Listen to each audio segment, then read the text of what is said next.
the shop. I got my Go Juice. I hope you guys have yours. First of all, I want to thank everybody for the kind words about this saw.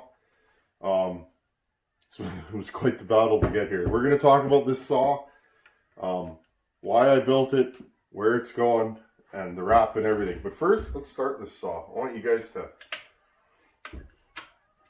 to see. This is a cold start. I've not run this thing in a few days.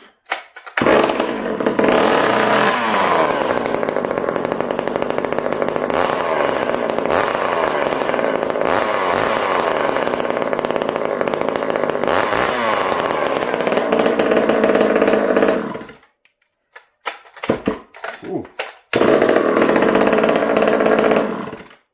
There you guys go. I know you guys have been dying to hear that run. So, how did we get here? I don't even know how I got here, guys. I don't know if you could see flames coming out of the muffler, but that's something that this muffler does, and I think it's rowdy. Hopefully we caught that on film. How did I get here? Well, first of all, guys, I don't know how I got here, but I'm here, so I'll take it. A lot of hard work, a lot of studying, a lot of research. You know, this has been fun for me, as I guess I'm a YouTuber now. YouTubing, I watch other channels and enjoy the things that other people do. And one guy I've watched since he started is Harvey the Iron Horse. And some of you know, or probably a lot of you know, that we yak on WhatsApp quite a bit and chew the fat and trade stories and talk saws, right? And I enjoy it. And well, one thing Harvey did is he got me into thinking that the idea that the impossible is possible. Okay, he does things to saws that I didn't know were possible, and I don't see anybody else doing. So it inspired me. This one of these, the first one we did, the one we blew up, was sitting on the floor right there in the shop one day. I just bought a whole bunch of saws, and I was sitting there in the shop with Fab Willie. He came over here, it was a Friday night or something, and we were just hanging out drinking coffee. And it came to me just like that, and I didn't hesitate. I said, Willie, I'm going to port that saw. And I said, I've never seen one ported, and I'm sure they're out there, but I'm gonna port that saw. And that's what started the video, getting an XL76 running so that we can port it. I shot that video the next morning. And it's funny, I didn't know if anybody was going to be into the project, but I was into the project. So if I'm interested in it, I'm going to do it. It makes better content, and I enjoy that kind of thing. So, you know, and it's funny, I did that, and you guys were really interested in it, and we had fun. We blew that saw up. It happens, right? I showed that for you guys. I know saws blow up because sometimes they do. If saws didn't blow up, I wouldn't be building all these turd saws that blow up, right? So I blew that saw up, and I posted it because I want to be one of the most honest saw builders there are, and that's just the way I conduct myself. So when I blew that saw up, it left me with more questions than answers. Did I turn up the numbers too hot? Was there another issue with the saw I didn't know about? Was it the exhaust bridge? I ended up with more questions than answers. So I'm sitting there thinking, and, you know, Harvey and I were kind of, you know, going back and forth on it. We were laughing about it because it's like, saws blow up. And yeah, I got it on film, and I did chuckle about it because that's how you got to be if you guys port saws. Once in a while, you're going to pop a saw with no reason. It just happens, guys. And, you know, knock on wood, I've blown up 3 saws in my life, and you know, and I only built one of them, and that was that Homelite. So it could happen though. I'm always prepared, right? So I was kind of at a lull in the action and reinvigorating myself. I was studying this cylinder. Remember, guys, I still have it, and I look at it regularly, and I was starting to get a plan, but I thought I'm going to have to start smaller and work my way back up to where I was to know that these saws would run good. and reliably. I can't just be blowing saws up. It's a waste, right? They don't make any more of these. Well, right about that time when I was deciding I'm going to start another saw, I got a WhatsApp app message on my phone. And I'll never forget this because it was funny. I've had all kinds of WhatsApp requests, but never have I had one and known exactly who it came from. The WhatsApp message request said, "Get the gullet." Well, I started laughing. I go, "Oh, it's fucking Billy Ray." Never talked to the guy. We have mutual friends, but our paths just never crossed. That's the way it goes, guys. And to me, it's like people come together when they're ready. The world just works that way. So I figured maybe one day we'd yak or something, whatever, right? And well, why did he message me? He messaged me because I guess he saw my video of that Homelite that I blew up, and he was interested. And he said to me, "If you get one of those that runs good, and you think it's good to go, I would like to buy that saw from you." And so I said, "Sure." And we kind of left it at that, right? Now we had each other's numbers, and when I had something to show him, I would show him. I thought, sure. And I'm driving home, and I'm thinking, well, I don't have any more of these to port. And then I'm like, right away, I'm thinking, how did I get here? I remember that morning. I'm going to show you the video in a minute of me porting this saw. And I remember I was driven, and I started porting this saw. This is maybe a week or two later. Remember, I was Homelite hunting and picking saws up. I just wanted to do more Homelites, and I figured if I got one that was warm, Buckin, you have to build your saw to the person who's getting it. And personally, how do I say this? I've had this discussion with a few of you over email.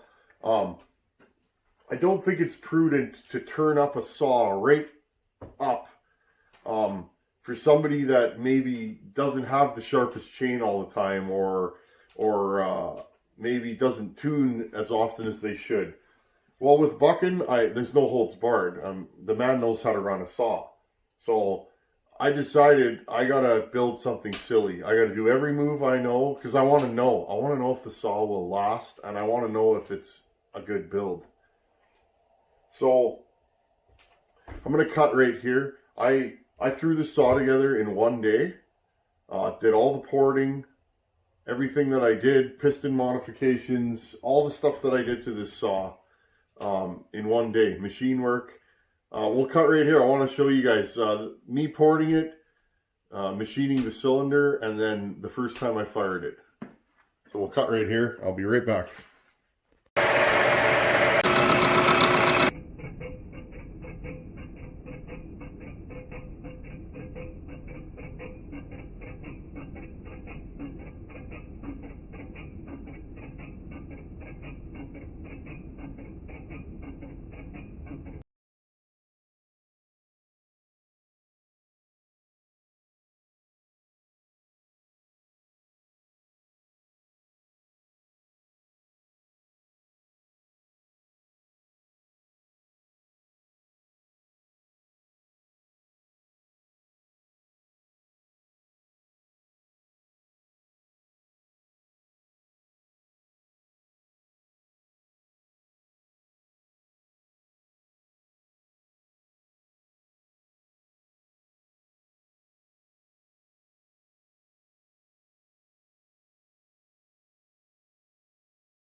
remember the day I fired it in that video. That's literally the first time I fired the saw. I knew I was on to something, and but I was apprehensive, because here's the deal with this saw, guys.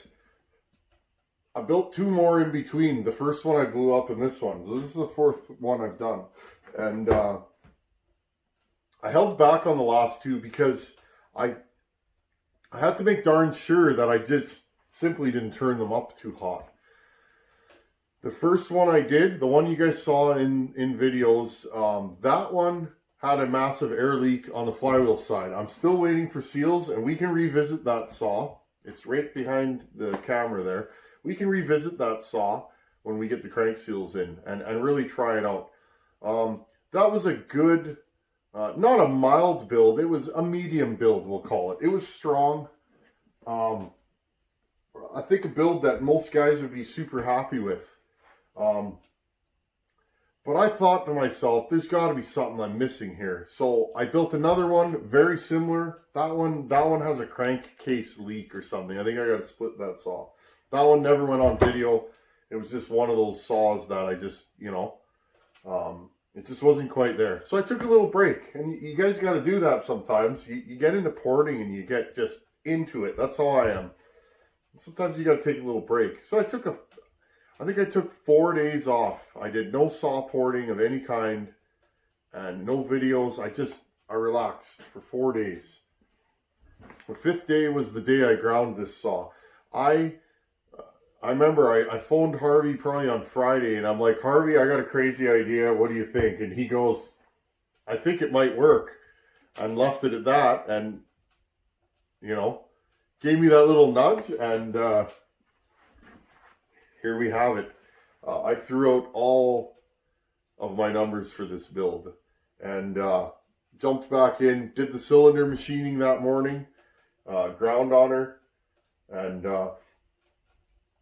talking about machining, I do use mandrels quite often. I have several made. They're over there on the shelf. I didn't have a mandrel for the saw, so if you don't have a mandrel for your saw, put some brass shim stock on the jaws, put the cylinder on there, and I should have did a video on that. I'll do it next time I do it. I put just little strips of shim stock over the jaws and tighten it up, and that way it doesn't, if it does slip, you won't take the plating off the cylinder. And it worked out quite well, and I was happy. And then I fired this thing up, and I knew this thing was going to be stupid. I didn't know how long it would last. So moving forward, I'm going to cut right here. I want you guys to see videos of me running it, and I'll start from the first video of me putting it in the wood, and as the videos progress, I have more time on the saw. And then moving to last week, I did some bush cutting. I was in the bush at my buddy's place cutting snags. Those are all ash. The ash borer has taken out everything here. And ash is good, hard firewood. The ash here is very hard. So nothing giant, but I don't cut big trees down unless they need to be cut down. You know what I mean? So I cut when I need to cut. These are tools to maintain my property and make firewood. So didn't have anything giant that day, but that last video is me cutting ash, and I finally got the saw where I wanted it. So we're gonna cut right there, and then I'll kind of talk about this build in further detail after you guys see the saw run. I know you guys want to see this thing rip, so.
it's a little finicky.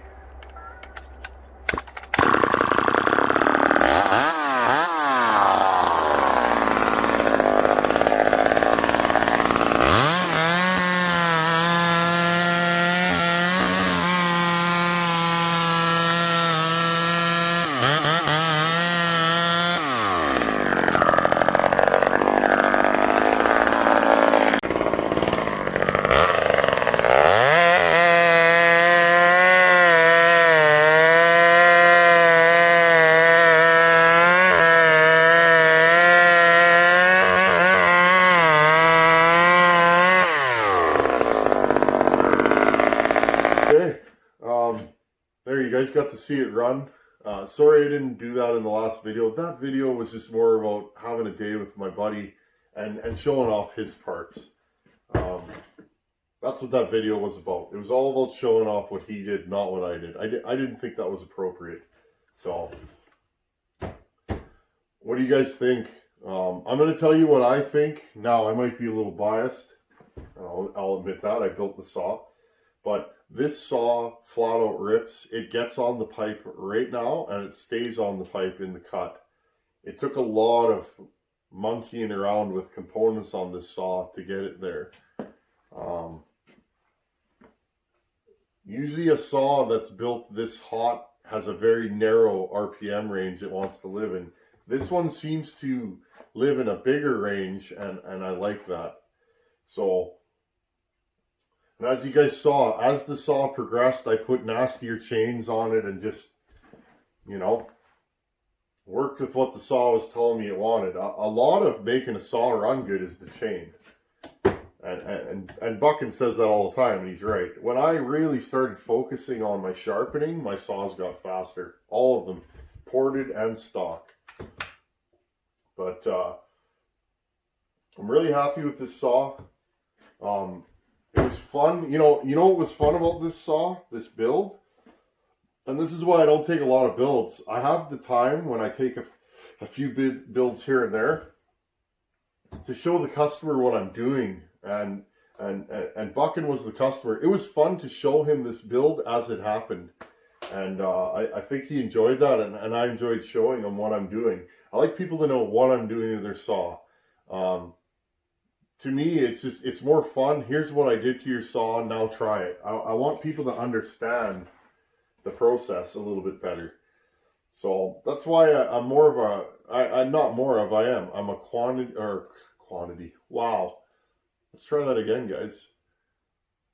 Quality over quantity. That's a few saws here and there is more my style than having 50 lined up, ready to go. And building stuff like this is where my heart is. I'm a motorcycle guy. I built motorcycles when I was young. Choppers, motor work, that kind of stuff. I built a chopper for me. I rode a rigid hardtail chopper, Harley, from the time I was, 20, let me think about this, guys. I don't know. I rode rigids for many years in my 20s. Let's just say that. I was that guy.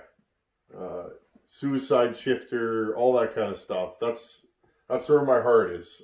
Hot rod stuff. And this is a hot rod saw. And this is where my heart is. I built one bike.